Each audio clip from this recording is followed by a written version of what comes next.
the positive ones far outweigh the negative from an impact perspective, which is the positive results if we respond in the right way. Number one is reconciliation, which is God's heart. He's given us, according to 2 Corinthians chapter 5, the ministry of reconciliation, reconciling people back unto Him. Here's something to maybe chew on and think about. We're going to spend eternity together. We might as well get along now. Like eternity is a long time. It's eternal. Okay, that means it's forever. All right?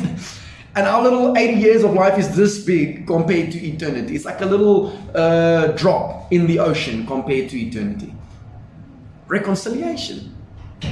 Okay? Number two, positive results, explosive growth.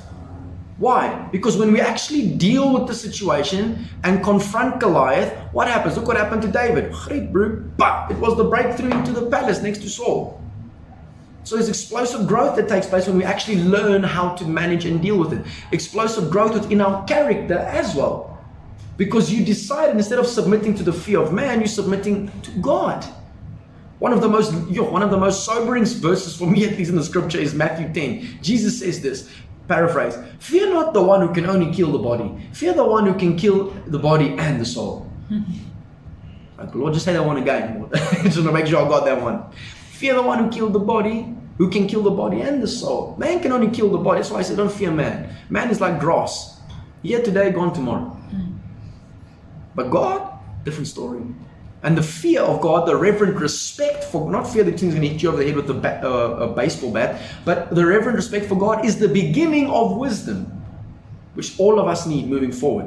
Number three, you can have learning experiences which will empower others when we actually learn how to deal with it. And that learning experience might even be turned into a company or a ministry or an organization. So for example, friends of ours, they started something called, and I'll listen, if you're not yet married, I'll advise you to attend this with your fiance, right? It's called, they do these camps called verloofreizes. And powerful stuff, eh? I mean, we got a camp done in like 4 hours with them because we were, getting married quick, so we didn't have time to wait for the next camp and whatnot. But we were able to go through a quick run through with them, and awesome people. But they obviously have gone through some experiences, and those experiences now have become a full-blown camp, which is what they do, part of ministry. They're in business and they do this part of like a ministry side thing. But learning experiences which will empower others. When we actually approach and confront the conflict, there will be an increase in opportunities and resources.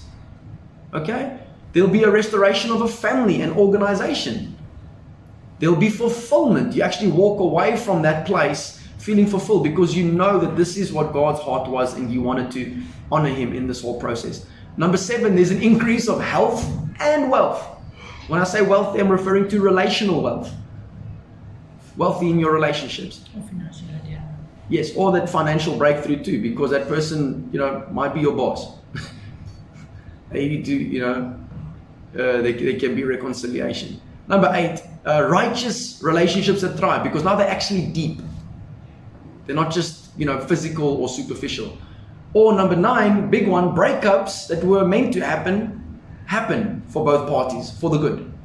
So when you actually confront the issue, instead of sweeping it under the rug the whole time, how many people find themselves in a continual hamster wheel of dysfunctional relationships but don't want to leave because there are soul ties there. And that same thing keep on happening over and over and over and over. So when you actually confront the issue, breakups might potentially happen that were meant to happen.